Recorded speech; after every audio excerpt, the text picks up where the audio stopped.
In the summer of 1941, a man named Philip Peters lived alone in his Denver, Colorado home. His wife was recovering in the hospital, and he'd started to keep to himself more, rarely socializing. But neighbors began to worry when he stopped answering the door. After a few days, concerned neighbors called the police. When officers entered the house, they found Philip Peters dead, bludgeoned to death with a heavy iron. But there were no signs of forced entry. All the doors and windows were locked from the inside.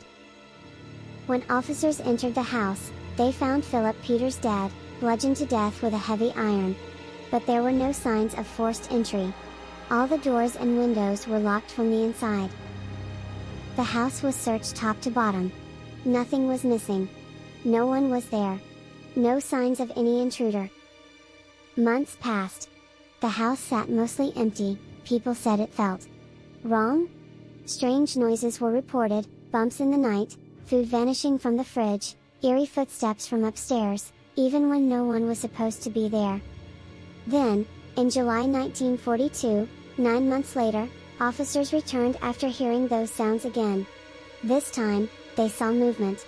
A figure slipping into a tiny door in the ceiling, into a crawl space barely big enough for a child. They opened the hatch and found a filthy, emaciated man hiding in the attic. His name was Theodore Coneys, and he had been living in that attic, unnoticed, for months. He was a drifter who had once known Philip Peters. One night, he broke in to steal food, but Philip discovered him. Coneys killed him and then continued living in the attic, sneaking down for food and water at night. He lived in that space, about 27 inches high, for nearly a year. The police called him the Denver Spiderman.